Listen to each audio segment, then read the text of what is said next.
ท่านผู้ชมที่ฮักแพงสำหรับมื้อนี้ทางรายการสังคมสันติของพวกเราจะนำเสนอให้ท่านได้ฮู้และได้เห็นสาเหตุที่ไปที่มาในการค้นพบวัตถุโบราณที่เก่าแก่ที่มีอายุถึง 2,453 ปีของสองผัวเมียที่อาศัยอยู่บ้านหนองเหือทองเมืองไซบุรีแขวงสวรรณเขตรายละเอียดเชิญท่านติดตามรับชม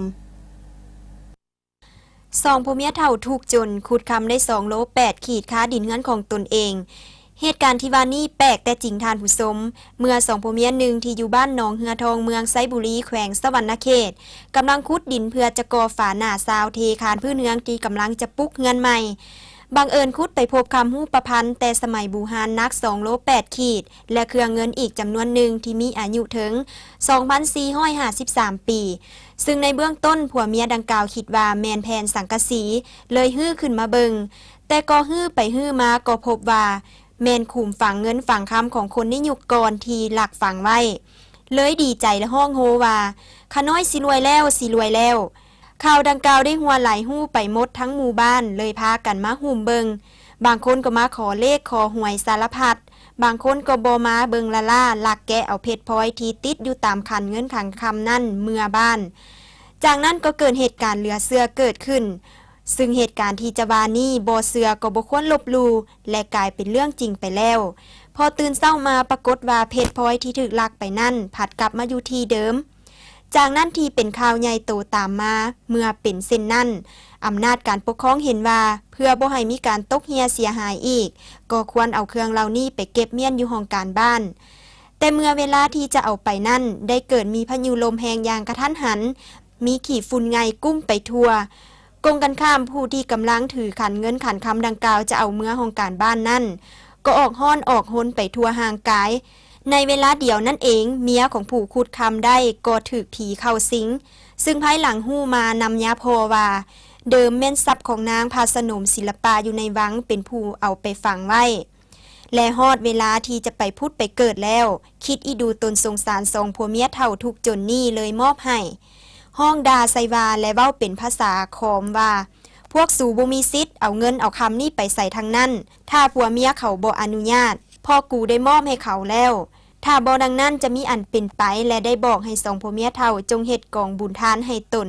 เพื่อชาติหน้าจะได้เกิดมาเป็นคนร่ำรวยอีกครั้ง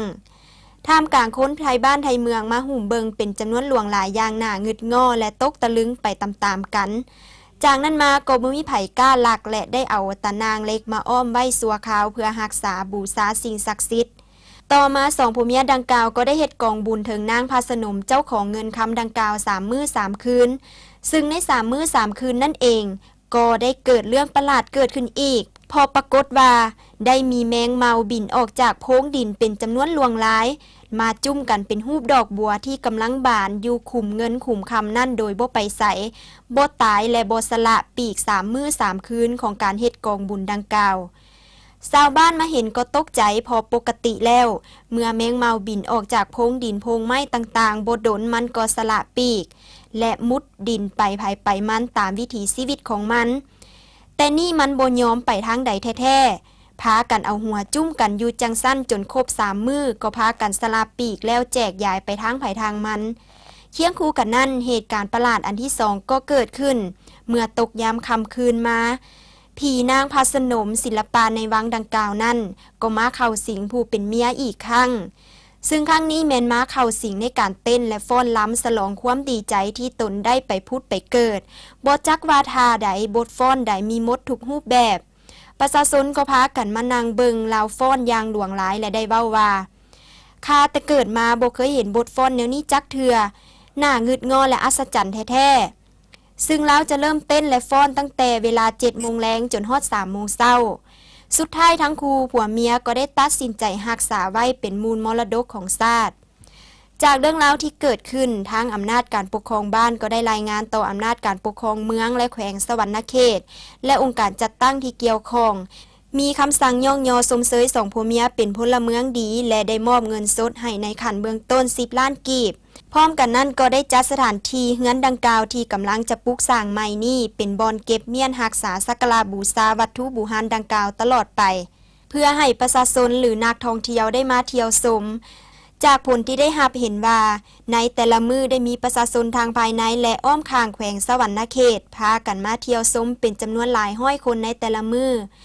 อันสร้างรายรับในการขายธูปเทียนดอกไม้บูชาก็คือขายปี้ข้าวสมได้ถึงมือละ2-3 ล้านกีบเพื่อเป็นทุนทอนในการปลูกสร้างเฮือนดังกล่าว